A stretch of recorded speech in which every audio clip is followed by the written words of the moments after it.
تو آپ سمجھ لیجئے کہ سیدھے جہنم۔ اور انسانوں میں لڑائی ہوتی ہے تو کہتے بیٹھو صلح کروا دے، بیٹھو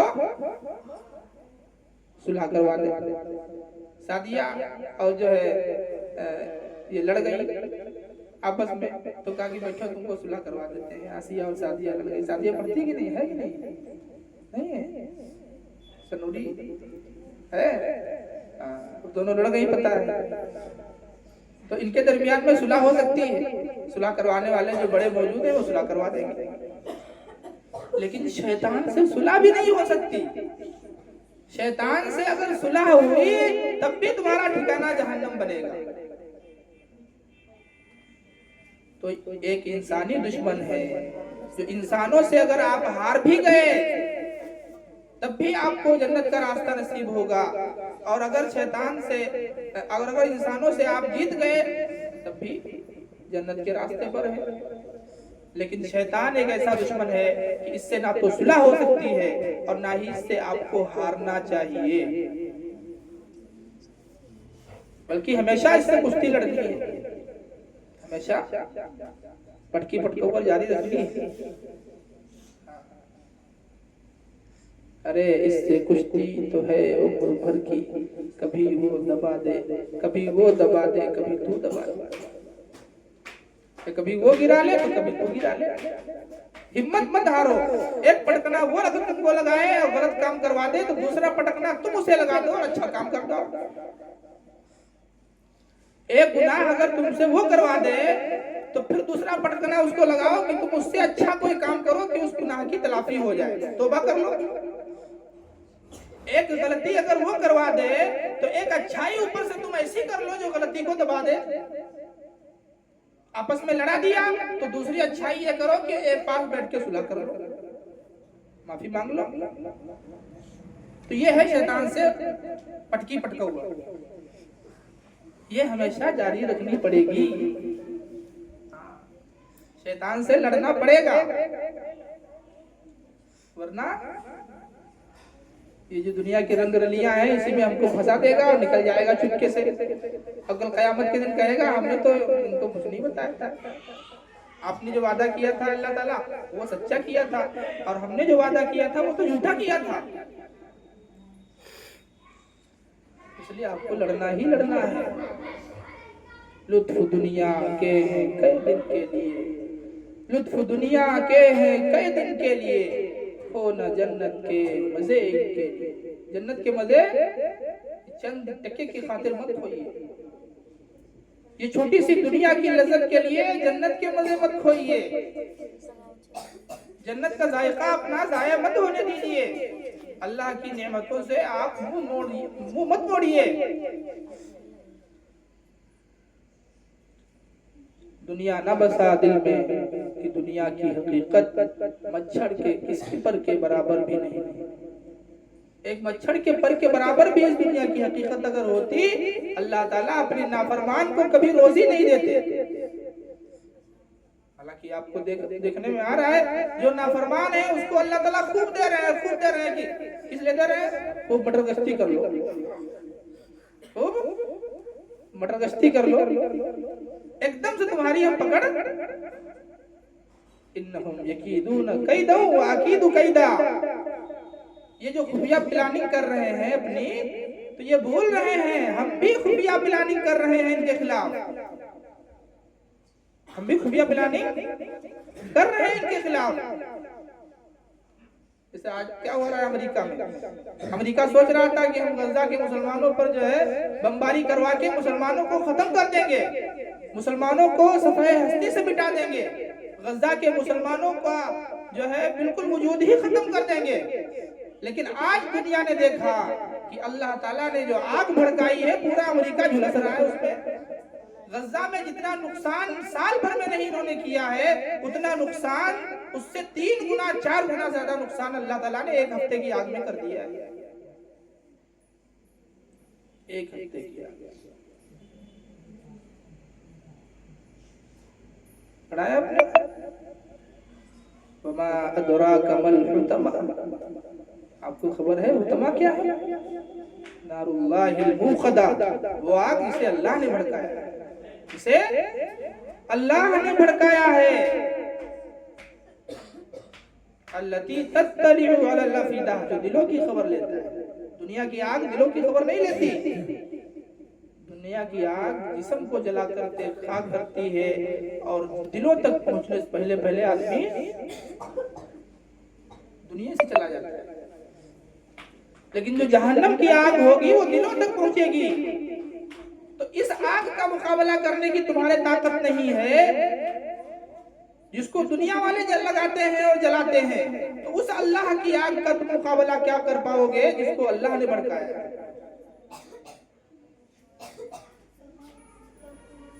ظلم کا انجام ہمیشہ برا ہوتا ہے. ظالم کو سزا دنیا میں بھی ملتی ہے اور آخرت میں بھی ملتی ہے. ایک آدمی گنہگار ہے، اپنی ذات کے اعتبار سے غلط کام کر رہا ہے، اللہ تعالیٰ اس پہ عذاب نہیں بھیجتے. لیکن ایک ظالم ہے جو دوسروں کو پریشان کرتا ہے، اس کو دنیا میں بھی سزا ملتی ہے اور آخرت میں بھی ملتی ہے. جیسا کہ آج امریکہ جھلس رہا ہے، دنیا میں بھی سزا ملی اور آخرت میں تو اللہ رب العزت نے ان کے لیے وہ کچھ تیار کر رکھا ہے جو ان کو وہ گمان میں بھی نہیں ہوگا. اس لیے ظالم کو اللہ تعالیٰ کبھی معاف نہیں کرتے. شیطان کے بہکاوے میں یہ غزہ میں اور فلسطین میں یہ جو مسلمانوں پر ظلم کیے جا رہے تھے، مسلمانوں کو صفحہ ہستی سے مٹانے کی جو باتیں کر رہے تھے، اور یہ کہہ رہے تھے امریکہ کے لوگ کہہ رہے تھے ہم غزہ کو جہنم بنا دیں گے. دیکھ لیا کہ جہنم کون بنا ہے؟ اللہ نے خود ہی کو جہنم کی آگ میں ڈال دیا. اور وہ بھی جہنم کی آگ نہیں ہے، دنیا کی آگ ہے. جہنم کی آگ تو اس سے 70 گنا زیادہ تیز اور خطرناک ہوگی. وہ تو دلوں کی بھی خبر لے گی اور موت بھی نہیں آئے گی. موت پکارے گا لیکن وَيَقُولُ الْكَافِرُ يَا لَيْتَنِي كُنتُ تُرَابًا. ایک ناقدر آدمی، نافرمان آدمی، ایک کافر آدمی کہے گا کل قیامت کے دن کاش کہ میں مٹی ہوتا، میں انسان ہوتا ہی نہیں، میں مٹی ہوتا، میں مٹی کر دیا جاتا، مجھے فنا کر دیا جاتا، مجھے ختم کر دیا جاتا، میرا اپنا کوئی وجود باقی ہی نہیں رہتا تاکہ مجھے جہنم میں جلنا نہ پڑے. اس لیے رہ گزر دنیا ہے یہ بستی نہیں، رہ گزر دنیا ہے یہ بستی نہیں، دیکھ جنت اس قدر سستی نہیں. اتنی سستی جنت نہیں ہے جو ہم نافرمانی بھی کرتے رہے، اللہ تعالیٰ کو ناراض بھی کرتے رہے اور وہ جنت میں ہم کو بھیج دے. پھر نافرمانوں میں، فرما برداروں میں فرق کیا رہے گا؟ پھر ظالموں میں اور مظلوموں میں فرق کیا رہے گا؟ پھر پریشان کرنے والوں میں اور پریشان ہونے والوں میں فرق کیا رہے گا؟ پھر بمباری کرنے والوں میں اور جن پر بمباری کی جا رہی ہے، جو مظلوم ہے، پریشان ہے، ان میں فرق کیا رہے گا؟ بے انصافوں میں اور انصاف کرنے والوں میں فرق کیا رہے گا؟ ظالم اور مظلوم کا فرق کیا رہے گا؟ اگر کوئی ایسا دن نہ ہو جس دن میں اس کو بدلہ ملنے کا یقین اگر نہ ہو تو پھر ظالم اور مظلوم میں کیا فرق رہا؟ عقل بھی اگر دوڑاؤ تب بھی سمجھ میں آ جائے گا. تو برادری شیطان ہے بڑا دشمن، شیطان ہے بڑا دشمن. تو اس لیے جب بڑے دشمن سے پناہ مانگنے کی بات کہی گئی تو اللہ نے اپنی 3 صفتوں کا ذکر فرمایا، رب الناس، ملک الناس، الہ الناس.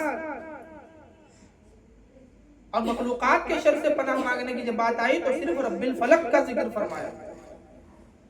اسی لیے کیونکہ یہ انسان کو بہکاتا رہتا ہے حتیٰ کہ اس کو اس موڑ پہ لا کے کھڑا کرتا ہے کہ جب وہ واپس آنے کی اس کے پاس گنجائش نہیں ہوتی. پھر جہنم کے علاوہ کوئی اس کے پاس چارہ نہیں بچتا. اس لیے فرمایا من شر الوسواس الخناس، وسوسہ ڈالنے والے، پیچھے ہٹ جانے والے کے شر سے بھی میں پناہ چاہ رہا ہوں. اے اللہ تعالیٰ یہ بڑا دشمن ہے، ہم اس سے مقابلہ نہیں کر سکتے، یہ بڑا آپ کا کتا ہے، اس سے ہم مقابلہ نہیں کر سکتے. اپنے ہی کوڈ میں اس کو سمجھائیے. مالک جو ہوتا ہے نا، اپنے کوڈ میں جب کتے کو سمجھاتا ہے تبھی اس کے بات سمجھ میں آتی ہے. تو یہ اللہ کا کتا ہے، اپنے کوڈ میں اللہ تعالیٰ جب اسے سمجھائیں گے تبھی اسی کے سمجھ میں آئے گا. ہم اس سے مقابلہ نہیں کر سکتے.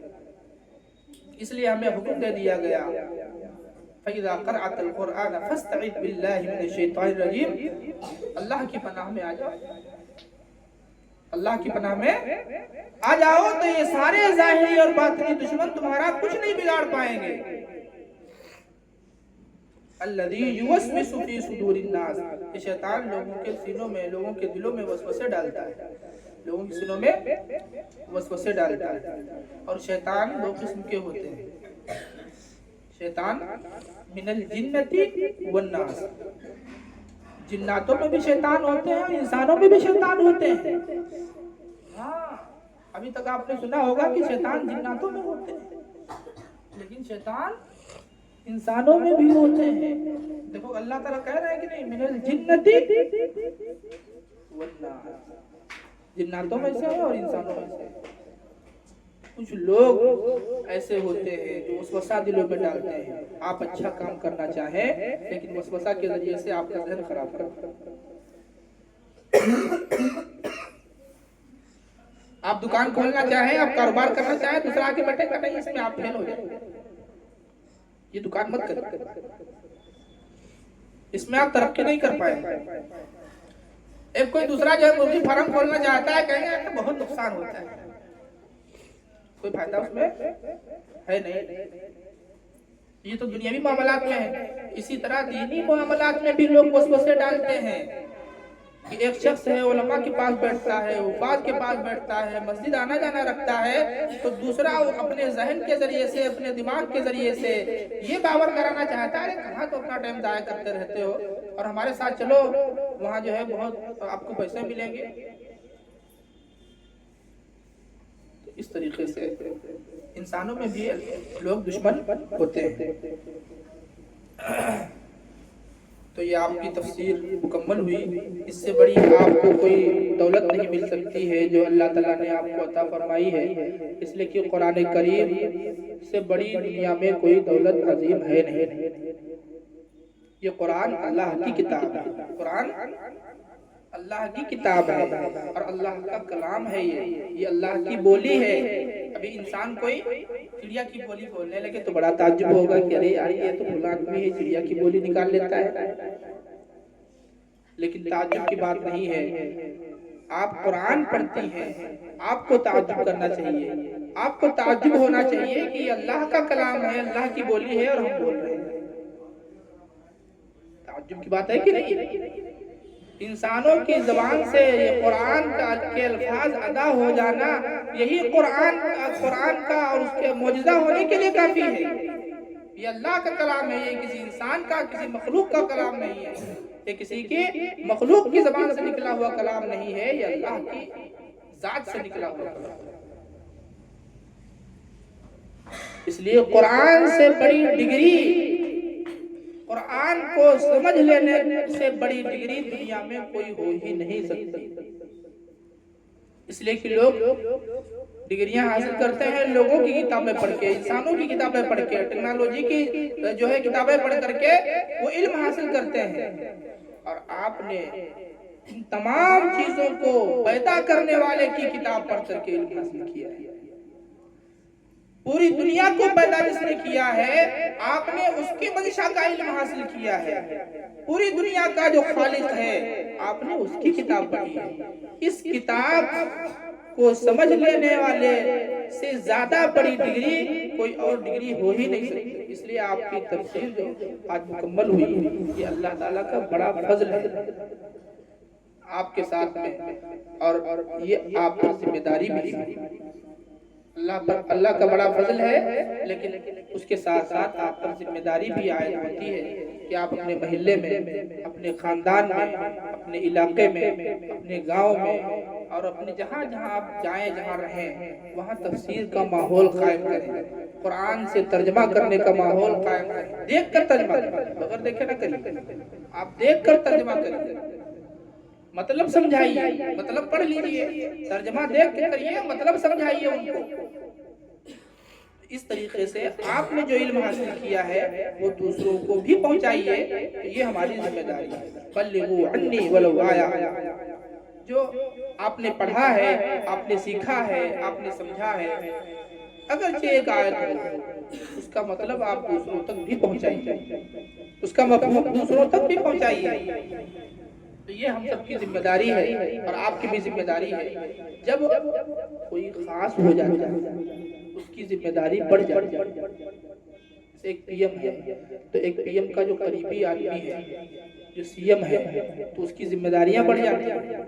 تو جو بادشاہ کے جتنا زیادہ قریب ہوگا، جو بادشاہ کا وزیر ہوگا، اس کی ذمہ داری بڑھ جائے گی، اس کی بات کی اہمیت بڑھ جائے گی، اس کے بولنے کا انداز بدل جائے گا، بات کرنے کا انداز بدل جائے گا۔ کیوں؟ اس لیے کہ وہ بادشاہ کا قریبی ہے۔ اللہ تعالیٰ نے آپ کو اپنا قرب عطا کیا ہے۔ اللہ رب العالمین تو احکم الحاکمین ہے، وہ تو بادشاہوں کے بادشاہ ہیں، حاکموں کے حاکم ہیں۔ اس لیے آپ کو اللہ کا قرب عطا ہوا ہے، اللہ کا کلام آپ نے سمجھا ہے، اللہ کی کتاب آپ نے سمجھی ہے۔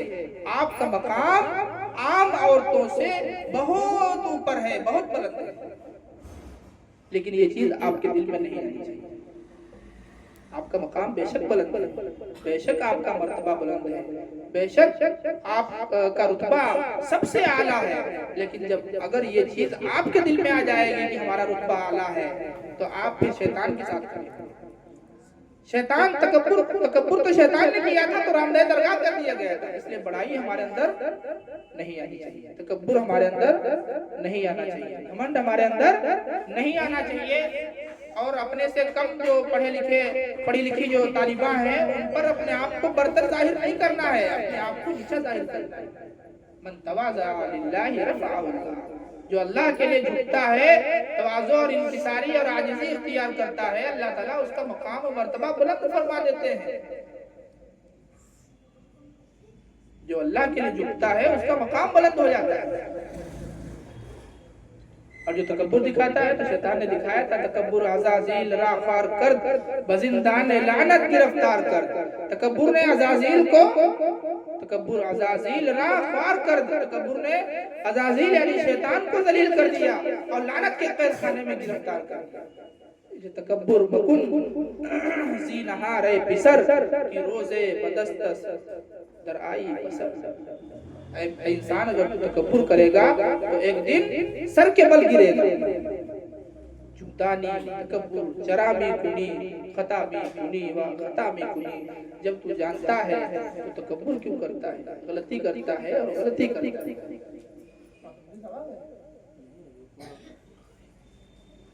خطامی کنی و خطامی کنی، اور اس کے مقابل میں تواضع ہے۔ دل اگر تواضع کند اختیار، شود خلق دنیا ترا دوست۔ اے دل اگر تو تواضع اختیار کر لے، عاجزی انکساری اپنے آپ کو کم سمجھ لے، اے دل اگر تو تواضع اختیار کر لے تو دنیا والے تجھے اپنا دوست بنا لیں۔ دل اگر تواضع کنی اختیار، شود خلق دنیا ترا دوست، دنیا والے تجھے اپنا دوست بنا لیں گے۔ اس لیے آپ کا مقام بے شک بلند ہے، آپ کا مرتبہ